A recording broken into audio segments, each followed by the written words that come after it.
So good afternoon, students. And today we will actually cover up the last two groups of P block elements, that are the group 17 elements that are commonly known as halogen elements, and the group 18 elements which are known as the noble gas elements. So today, by discussing a brief about these halogens and the noble gases, we will put an end to the P block element. And this chapter of the chemistry of P block elements will be over by today. So we will start. So firstly, we are coming to the group 17 elements. So these elements are actually popularly known as the halogen elements. So if we have a look at the halogens, so it starts with fluorine, then it is chlorine, the next element, then it is bromine, and later in the last halogen is iodine. So these are the four major halogen elements that we will discuss in this chapter. And the later element is the astatine. But since astatine is a highly radioactive element, that's why this chemistry is not well established till now. So we will not discuss about astatine much, but we will focus mainly on these four halogen elements. These are the F, Cl, Br, and I: fluorine, chlorine, bromine, and iodine.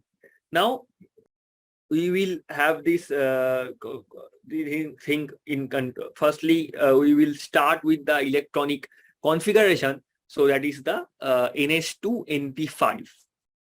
So we have this group 17 elements as halogens.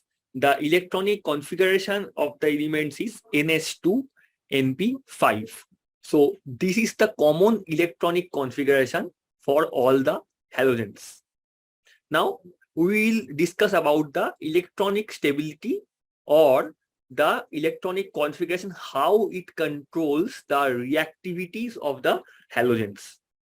Now if we see here, now this is the s orbital and these are the three p orbitals. Now in the s orbital we have 2 electrons because it is ns2, and in the p orbital we have 5 electrons. So by Ohm's rule we will fill one by one all the orbitals. And this is 3, 1, 2, and 3, and 5 electrons are there. So this another electron, it gets actually paired up, and the other electron that is actually again paired up. So here if we draw the electronic configuration, then we will see this is the one electron that is actually left out. So that is used for the bonding. So this single electron is actually used for the bonding by these halogen elements, because this electron is free. And since this electron is free, this can actually combine with other electron, and thus a bond can be formed. So that's why all these halogen elements are diatomic in nature. So this is the one of the very well-known questions that comes from the halogen chapter or the P block elements chapter, that all the halogens are diatomic in nature. Why?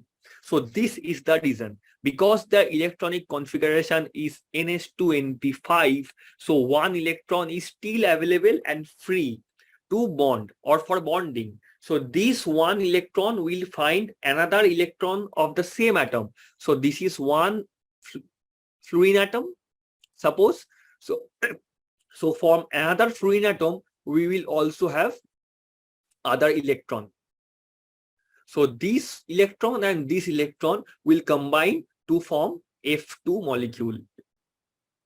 That's how the other halogen atoms also form a bond, F2, Cl2, or Br2, or I2. So that's why all the halogens are actually diatomic in nature. This is the reason why whenever we find the halogens, they are found as the dihalides, F2, Cl2, Br2, etc. So the next topic is the atomic or the ionic radii. Now this atomic or the ionic radii, it is actually very small in size because of the maximum effective nuclear charge. You see if we go from a period from left to right. So if it is the periodic table, suppose we are having this periodic table PT here, and this is the periodic table.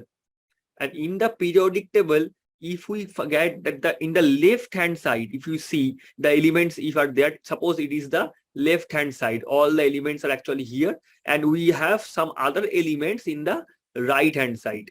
So right hand side elements are here. So if we go from left to right, then the effective nuclear charge actually increases. So that's why in this case, the atomic or the ionic radii of the halogens is actually very less, because the effective nuclear charge is so high. That's why the nucleus can actually tightly pack the electrons, and it actually tightly binds the electrons to the nucleus core. That's why the atoms actually shrink in size. That's why they are very small in size. And in the general perspective, if we go down in a group, the size actually increases. That's why. And in the next session is actually, the next point is actually on the ionization enthalpy. Now you see these elements are the mostly electronegative elements of the periodic table. So all the halogen atoms are actually electronegative in nature.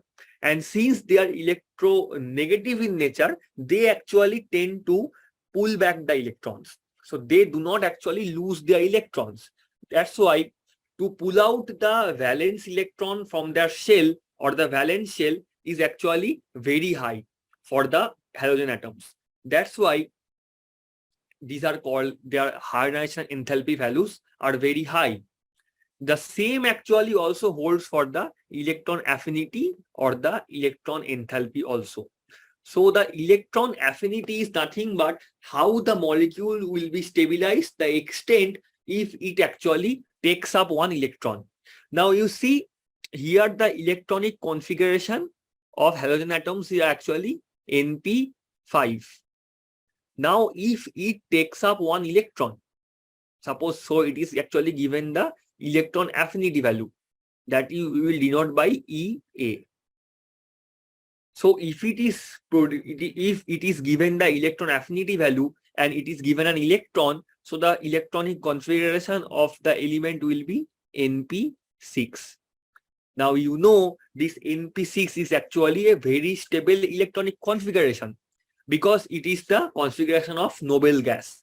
And noble gases electronic configurations are very stable because all the shells are fulfilled. You know, like how they are calculated, the half filled or the full filled orbitals are very, very stable in nature. So if it actually takes up one electron by the electron affinity value and it goes to the very stable electronic configuration, that is NP6. That's why their electron gain enthalpy is actually very high. But in this case, so you will also know their electronegativity. Their electronegativity value is actually very high. They are the most electronegative group in the entire periodic table. And you all know, like fluorine is the most electronegative element on the periodic table. Fluorine's electronegativity is 4.0 in the Pauling scale. And in the later stage, we have chlorine. So chlorine's electronegativity is 3.16. Then we have bromine. Bromine has electronegativity 2.9. And then we have iodine. So iodine has electronegativity around 2.5. So these are the Pauling scale electronegativities for the halogen atoms. You see, fluorine is the most electronegative element in the entire periodic table. So now we will come to the general oxidation state of the elements. Now here comes the oxidation states of the elements. So it is -1 for all the halogens. So all the halogens you will find in their minus oxidation state, -1. It is either F minus, or it is Cl minus, or it is Br minus, or it is I minus. So -1 oxidation state is very common for all the halogen atoms. So they are collectively known as the halides. Since they are actually halogen and they are actually having one negative charge, that's why they are called the halides. Now you see for +1, +3, +5, +7, so these are also actually available for the other atoms, for chlorine or for bromine, for iodine, etc. So this is actually, this plus or positive oxidation state does not hold for actually fluorine. For fluorine, only -1 oxidation state is actually. So here, if we can think on this, like why F only shows the -1 oxidation state, but the other halogens can show +1 to +7 oxidation state, is one of the very well-known questions for the halogen atoms. You see here, halogens have electronic configuration NH2, NP, NP5. Now you see here, if we go down the group, the number of d orbitals come into picture. But for fluorine, there is no such case. So it is a general X atom, or you can say the halogen atom here. So in the halogen, we have NH2, NP5. So here, if we see, this is the NH2, NP5, that is the halogen's electronic configuration. It is the NS orbital, and this is the NP orbital, and this is the ND orbital. But for this X is actually only will take place if the halogen is either chlorine or bromine or it is iodine. But in case of fluorine, this does not happen, because fluorine does not have any d orbital, because for fluorine, the principal quantum number n is equal to 2. And you all know from the quantum chemistry point of view that for principal number 2, d orbital is not forming at all. D orbital starts from n equal to 3. That's why when the halogen atom is chlorine or bromine or iodine, then only their oxidation state can go up. So it can be +1 or +3 or +7. So that's the case. So here for fluorine, first of all, the +1 state will not happen, because if fluorine is +1, then someone that should be taking up the electron, so that one should be negative. But you know, fluorine is the most electronegative element in the periodic table. So if fluorine is being the most electronegative element, so it will drag the electron towards itself. So it will always be in 0 or -1 oxidation state. So for fluorine, +1 oxidation state attainment cannot be possible, because if fluorine is the most electronegative element, it will always drag the electron density. So that's why it will always be a negative oxidation state. So if fluorine is in plus oxidation state, then somewhat should be there that would be drag the electron, that will drag the electron towards itself, and it will be react as the most electronegative element. So that is not the case, because we all know that from the periodic table, fluorine is the most electronegative element. That's why for fluorine, plus oxidation state attainment is not possible at all. But that is actually quite evident in cases of the other in other halogens. If you see here, if we actually put the electron, this electron, excite the electron to this ND orbital, we will have 3 electrons. That will account for the +3 oxidation state. If we actually excite this electron to this N or D orbital, we will have 5 electrons. So that will account for the +5 oxidation state. And if we even excite the electron much more to this d orbital of the ns electron, so we will have 2 more. So then we will have 7 electrons. So that will account for the +7 oxidation state. So that's why for chlorine, bromine, or iodine, attainment of all the positive oxidation state is possible. But in case of fluorine, since it's the most electronegative element in the periodic table, and it does not have any d orbital to actually excite its electron, That's why in case of fluorine, the -1 is the only one oxidation state. Now, according to the major law of periodic table, you have all known when we have taken classes on group 13 or 14 or 15 or any group you can take up, the first atom actually shows some kind of anomaly. So some kind of anomaly is always present for the very first element of the specific group. So here also no exception has occurred. Fluorine also shows this anomalic behavior. So the reasons are actually simple, just like the other elements on this of the group. Like fluorine has very small size, it has the highest electronegativity in the periodic table, it has very low FF bond dissociation energy. The FF bond dissociation energy of fluorine is actually very low. If you see here, it is the FF bond, and this FF bond actually gets broken very easily. And lastly, that I have discussed earlier, the non-availability of the d orbitals in the valence shell.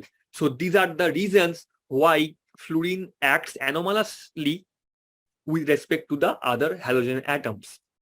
Now, the result of these anomalies are actually many.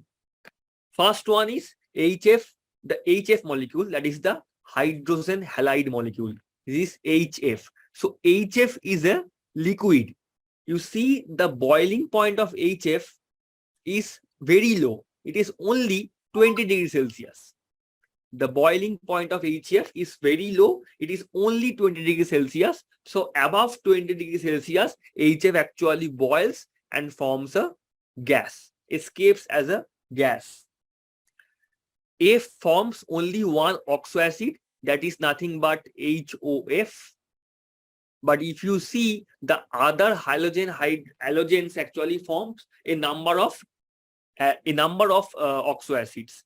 And lastly, most of the reactions of F are highly exothermic in nature. So if we see at the first point, if you see the HF, so HF is a liquid. If you see, I have previously told you about the intermolecular hydrogen bonding. So there are several atoms which can actually perform hydrogen bonding. These are the Nath rule I have actually shared with you. Nath rule. These are the main three electronegative elements that can perform hydrogen bonding. Chlorine can do hydrogen bonding, but still it is a big, larger in size. So in some specific cases, chlorine can perform hydrogen bonding. Not all the time. But this nitrogen or oxygen or fluorine, these are the major elements here that are actually found. So if we compare their three hydrides with the next hydrides, we will have the comparison. For N, it is NH3. It is ammonia. For oxygen, it is water. And for fluorine, it is HF. And if you have a look at the next elements hydride in the specific group, so this comes from group 15, this comes from group 16, and this comes from group 17. Now we have the next elements. First one is the pH3 in case of ammonia. Next one is the H2S in case of oxygen, it is H2S. And lastly, you have HCl versus HF. So in these cases, you will see the very first compound of a specific group. First one is the first element 1, and the second is 2. So you see all the one group, one periodic actually compounds are actually liquid. But if you have a look in the second case, these are actually gases. Their melting point and the boiling points are very high than this group 2 or the periodic row 2 compounds, because nitrogen, oxygen and fluorine, all these elements are actually nitrogen, oxygen and fluorine, all these elements are actually capable of performing the intermolecular hydrogen bonding. That is actually the main governing role. That is why these one row elements or the compounds are actually have higher melting and boiling points. But in case of 2, because phosphorus or sulfur or chlorine, these are actually not able to perform efficient intermolecular hydrogen bonding. So that's why they are actually having less melting point and boiling point than their corresponding atomic corresponding nitrogen, oxygen, or the fluorine analogs. So here also this is the same reason why HF is a liquid and boiling point 20 degrees Celsius, because of the very strong intermolecular hydrogen bonding. So F1F will actually have the intermolecular bonding with the other hydrogen and so on. But that is not actually in the case of fluorine, phosphorus, sulfur, or chlorine.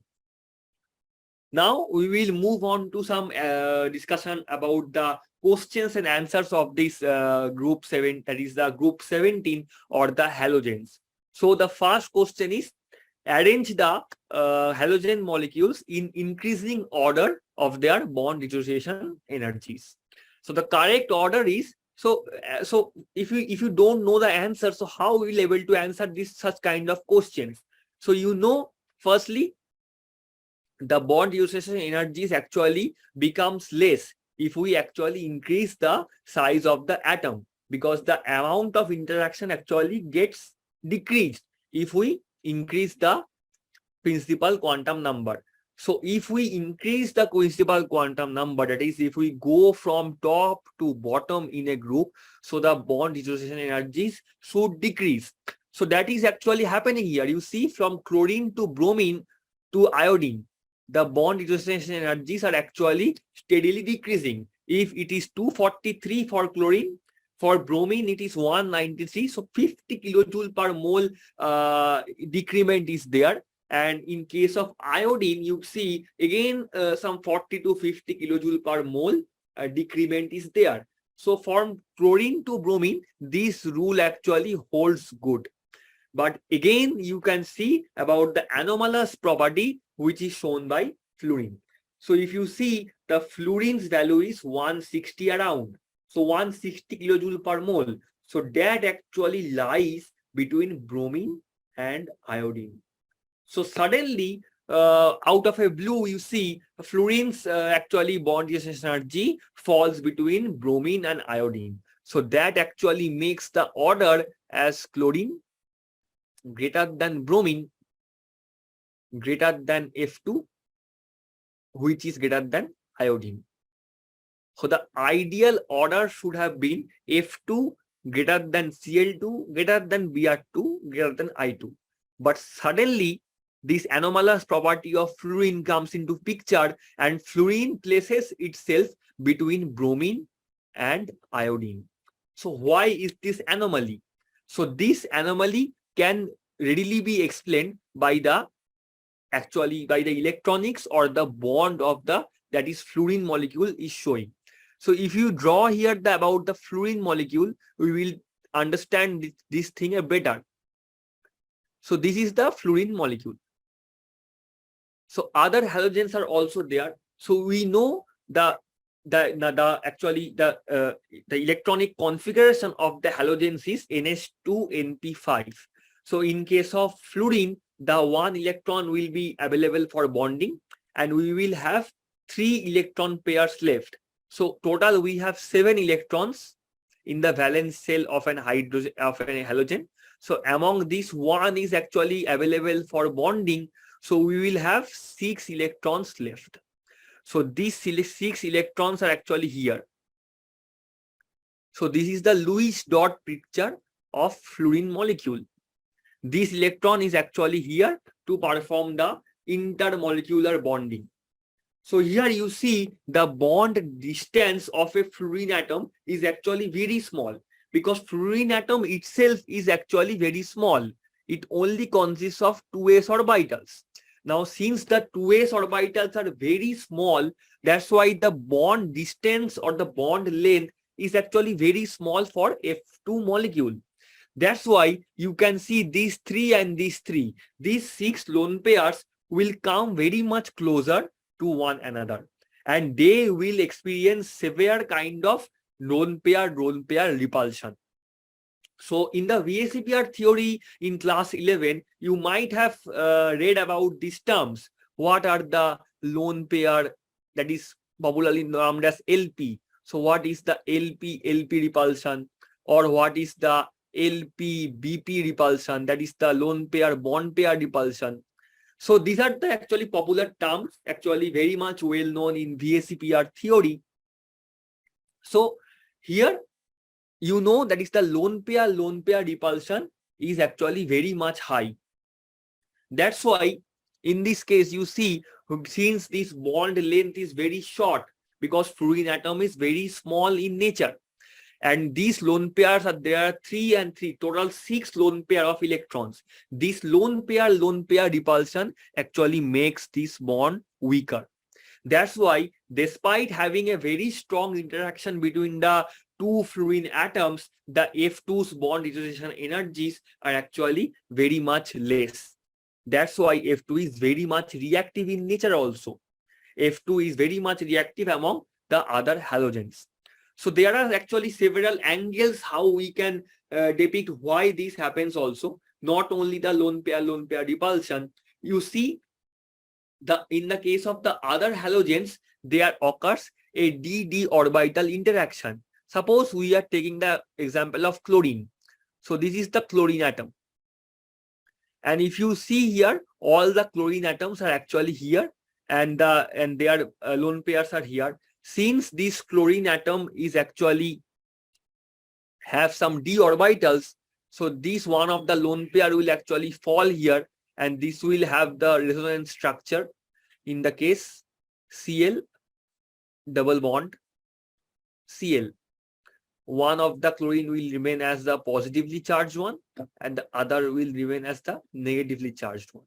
But such resonance structure is not actually possible for fluorine, because for fluorine, the amount that is the positive charge will not actually be stabilized, because fluorine is the most electronegative element. Also, in case if this chlorine has to accept one electron pair from this chlorine, it has to have the d orbital. But you all know, like, fluorine does not possess any d orbital. That's why this resonance structure is also not possible for fluorine. But these are possible for chlorine or bromine or iodine. In case of bromine or iodine, the size is actually much larger. That's why these resonance canonicals are actually not that much stable. That's why chlorine molecule has the highest bond dissociation energy among all the halogens. That is in the range of 240. Now we will move to the next question. So it is regarding the, although the electron affinity of fluorine is less negative compared to chlorine, F2 is a stronger oxidizing agent than chlorine. So what are the reasons? So firstly, this first actually thing resembles that of the oxygen or the sulfur case. So when I was teaching about the group 16 elements, you know, this comparison was there between oxygen and sulfur. Though oxygen is more electronegative than sulfur, but sulfur's electron affinity is much higher than that of oxygen. So the same actually holds for fluorine versus chlorine also. Though fluorine is more electronegative than chlorine, the electron affinity value of chlorine is much high than that of fluorine. So here also that comes into picture the size of the atom. Since oxygen and fluorine both are actually very small in size, that's why they actually suffer from severe inter-electronic repulsion when they are actually taking up one electron. That's why they actually suffer from the lone pair, the electronic repulsion, inter-electronic repulsion in the atom. But that actually does not hold for sulfur or chlorine, because both of them are quite large in size. So in the d orbital, they can actually take up the extra electron. That's why they do not suffer from this inter-electronic repulsion. So both sulfur and chlorine has a less negative electron affinity value than oxygen or fluorine. But why F2 is a stronger oxidizing agent than Cl2? First one that I have discussed in the last class, question. This one is the low bond dissociation enthalpy of the F bond. That's why the F bond readily gets cleaved. But since the chlorine atom has a high bond dissociation energy, actually above some 80 or 85 kilojoule per mole than fluorine, that's why its bond is quite stable.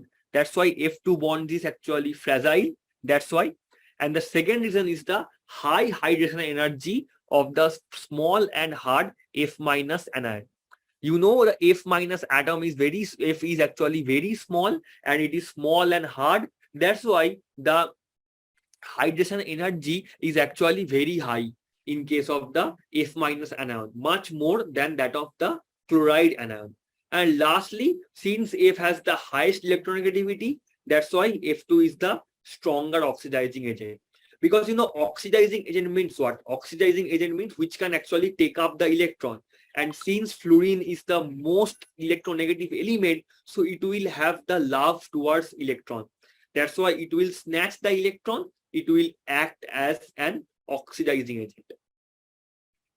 Now we will come to the next question. So this is regarding the arrange the hydrogen halides in terms of their increasing order of acidity. So this one is one of the very well known and easy questions here. The order of acidity is HF is less than HCl, less than HBr, less than HI. This one can be explained quite easily because this actually depends upon the strength of the HX bond. Now you see H is a very small atom, and if the X is small, then so H has only one s orbital, and these X's have their ns orbital. So as the number of n increases from 2 to 4, 2, 3, 4, 5, and in this case it is actually locked at 1. So if the size actually increases from n is equal to 2 to n is equal to 5, so if we go from fluorine to actually iodine, then the size mismatch occurs between this H and this X. So if the size is actually mismatching, because you see 1s will have a very poor interaction with the 5s, but 1s will have a very good interaction with the sizely matching, that is the 2s. So in case of HI, the bond is actually very weak. That's why HI is the strongest acid, because it actually readily gives up the H plus. But in case of HF, the bond between H and F is very, very strong. That's why HF is the weakest acid, because F does not actually allow to cleave the HF bond. The next question is, why are SnCl4, PbCl4, SbCl5 and UF6? These are the fluorides or the halides of tin, lead, antimony and uranium are more covalent than SnCl2, PbCl2, SbCl3 and UF4. So you see in all these compounds, the oxidation state of the central atom is +4. That are actually, in this case, they are +4. In this case, it is +5. And in this case, it is +6. So all in these cases, the oxidation state is higher. But in these cases, the oxidation state are actually +2. In this case, it is +3. And in this case, it is +4. So these are the higher oxidation state elements, and these are the lower oxidation state elements. So here the Fajan's rule actually comes into picture that I have taught while teaching you about the S block elements. So Fajan's rule tells the cationic charge by cationic radius ratio. That is the ionic potential. Now, if the metals are in higher oxidation state, then the ionic potential value will go up. And if the metals are in lower oxidation state, the ionic potential value will go down. Now, if the ionic potential is more, so there occurs some amount of covalent character in the molecule. But if the ionic potential is low, then occurs some ionic character. So that's why all these higher oxidation state elements are actually more covalent in nature. But these lower oxidation state compounds are actually having less covalent character, or you can say higher ionic character. Now, these are the questions that are actually informative ones that come into exam purposes, and they're actually very much helpful. First one is what happens when chlorine is reacted with hot concentrated NaOH solution. Now, this is a typical example of disproportionation reaction, or you can say the dismutation reaction. So you will start with chlorine. So in this case, what happens in the disproportionation reaction? So a central atom will be there in some intermediate oxidation state. So in one oxidation state, it will be oxidized, and in another, in the same reaction, it will get reduced. So this one will happen oxidation, and the same element will undergo reduction. So in a same reaction, if one single species is oxidized and as well as in the other half it is reduced, then it is termed as the disproportionate reaction. So here you can see in the molecular base, the chlorine atom is having oxidation state 0. So it is the chlorine and this is having oxidation state 0. And now the product is 5 molecules of NaCl, 1 molecule of sodium chlorate, that is NaClO3, and H2O is the byproduct. Now you see in case of NaCl, the Cl has oxidation state -1. And in case of this, the oxidation state we have to calculate. So this one is having the compound ClO3. So if we assume the oxidation state of Cl is X, and all the oxygen will contribute -2 because it is oxide. So 3 oxygen will contribute minus. So it is ClO3 minus anion. So if we have the equation X plus 3 molecules of -2, that is the chloride atoms that are for the oxygen, is equal to -1. So if we solve this equation, we'll have X is equal to this -6 will go on that side as +6. So 6 minus 1 is +5.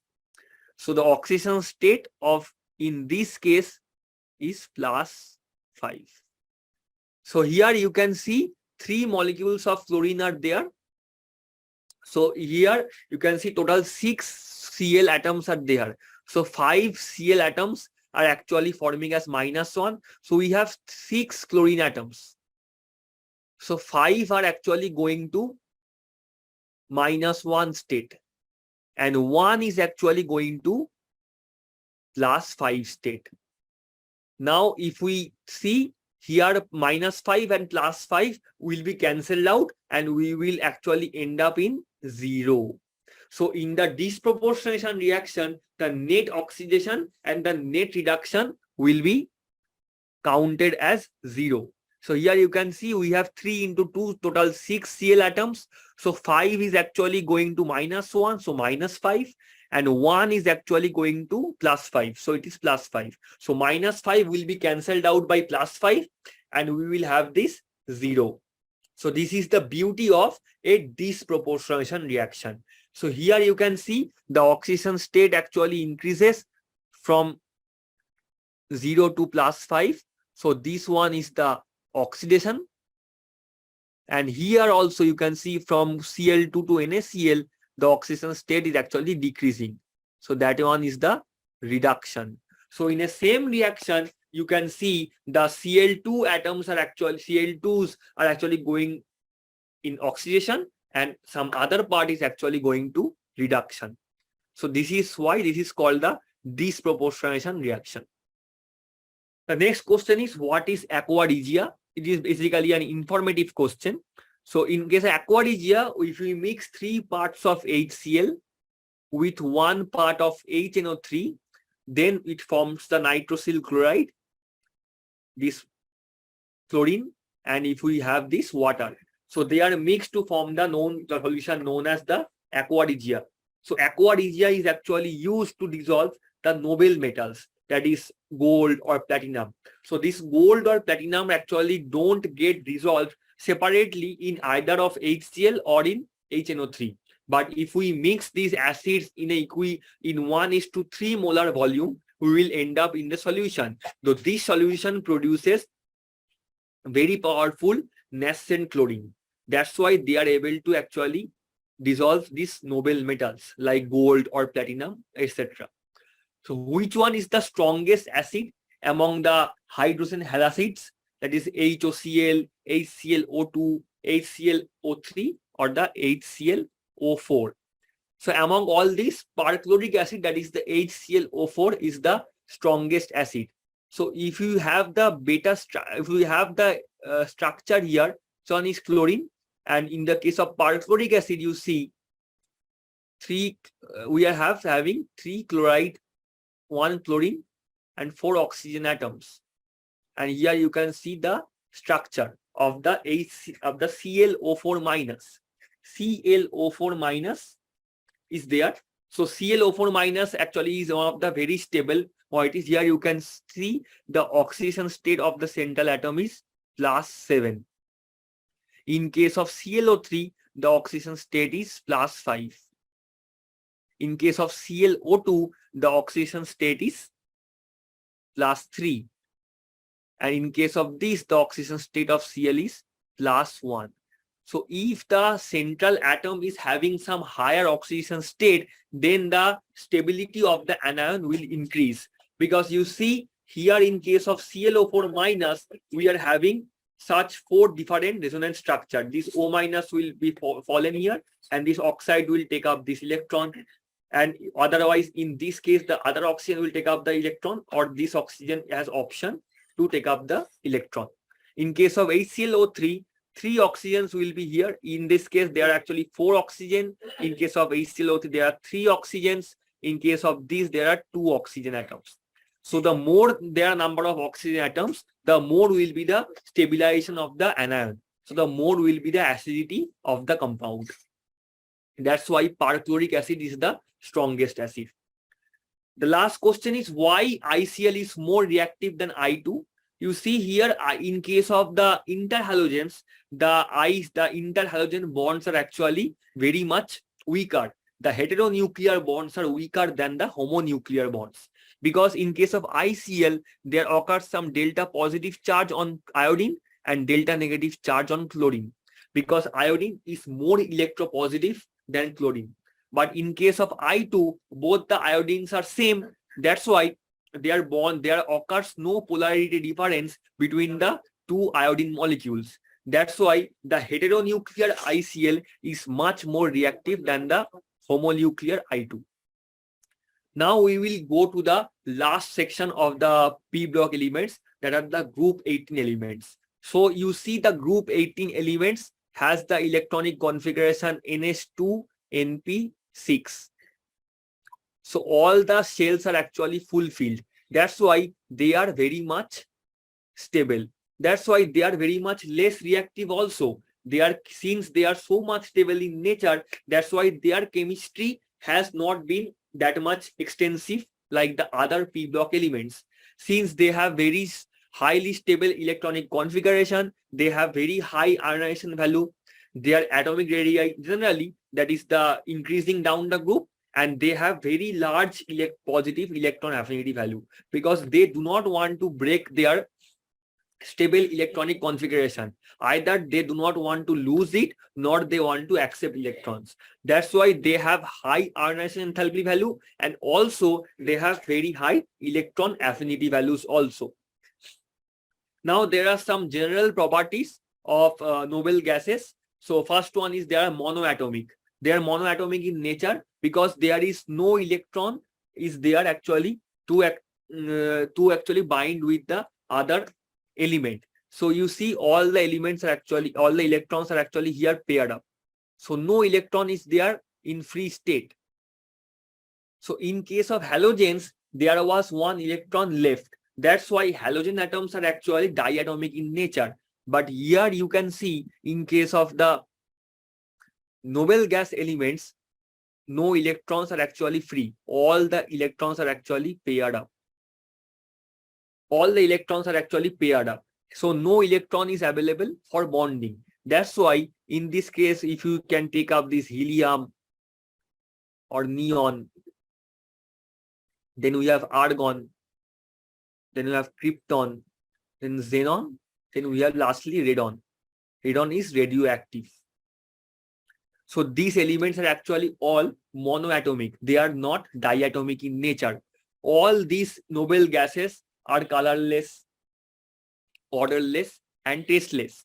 None of them has some solubility in water, and they have very low melting and boiling point because they have very weak interatomic forces. No such intermolecular forces are there to actually combine them or compact them. That's why their melting and boiling points are very much less. And since they have very stable electronic configuration, they have high ionization enthalpy value. So IE value are actually high in case of them. So they do not actually lose the outermost electron. The electron affinity value, that is the EA value, that is also quite high because they do not want to accept also any kind of electron. Their atomic radii generally that is increasing down the group, and these are the major properties of them. They have very low solubility, they have very low melting or boiling point. Now the question arises, why do noble gases have very low boiling points? Now I have actually told you, like, being monoatomic, they are all actually monoatomic because they have not been able to find their similar partner to form a bond, because no electron is free in case of the noble gases. That's why they are monoatomic in nature. So one single atom will have no interatomic forces except the weak dispersion force. So dispersion force is the very weak force that are actually responsible toward their boiling point. But except this weak force, they do not have any kind of interatomic forces. That's why they get liquefied at a very low temperature. For helium, the value is only 4.2 Kelvin. So for helium, the boiling point is only 4.2 Kelvin. So you can compare with that. In case of NH3, the melting point is even actually higher than that of the helium. So that's why their noble gases have very low boiling points. Now we will discuss some questions on the noble gases. So first one is why are noble gases the least reactive among the elements in the periodic table? So this one is the easiest one. So this is actually quite evident from the electronic configuration that have been discussed quite a lot of times. First one is their electronic configuration. Since their electronic configuration is so much stable, either it is NH2 for helium, or in case of the other halogens, it is NH2 NP6. So their valence shell is actually fulfilled. That's why they are called the noble gases, because they do not react actually. And since their electronic configuration is actually very much stable, so they have very high electron affinity value. Also, they have very high ionization enthalpy value. So their IE value is also high, their EA value is also high. So these are the reasons why noble gases are the least reactive ones among the periodic table. Why XeF2, that is xenon difluoride, can be handled in open air.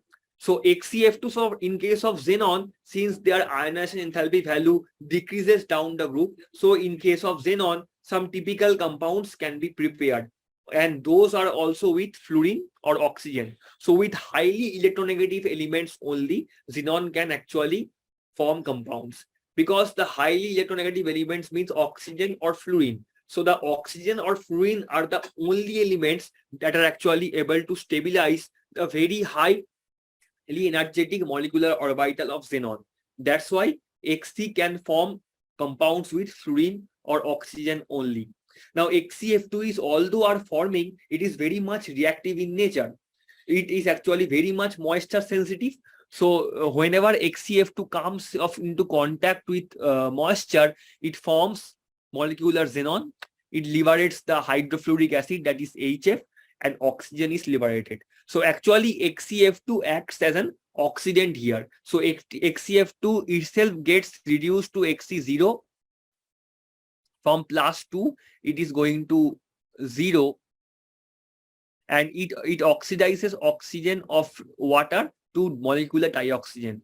So here it is going from -2 to 0. So this is why XCF2 readily gets hydrolyzed even by trace amount of water. Now there are some examples where xenon fluoride compounds are acting as either Lewis acids or Lewis bases. So depending upon which kind of compound it is interacting, xenon fluoride compounds show their capabilities as either Lewis base or Lewis acid. So first two examples we will take up as the xenon fluoride as Lewis bases. So you see in the first case, XCF2 is reacting with PF5. Now since PF5 has 5 fluorine atoms, so it has to accept one more electron, because if atoms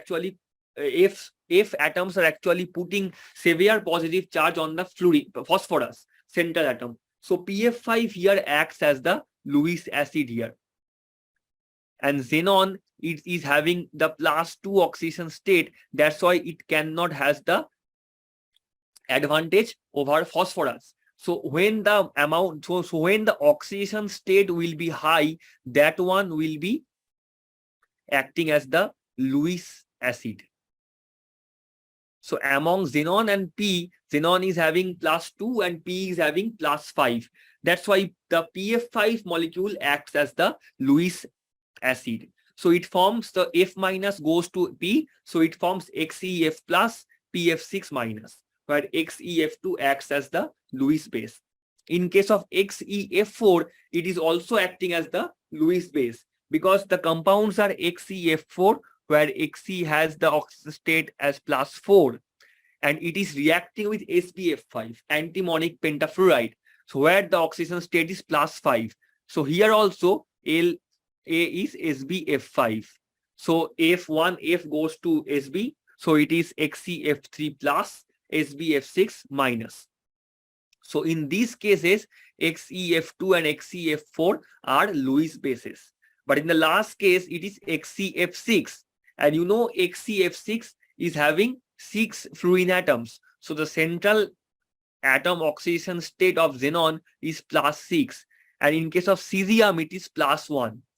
So cesium actually gives the F minus to XEF6 to form this cesium plus XEF7 minus. So since XEF6 accept one fluoride or electron, that's why it is the Lewis acid here.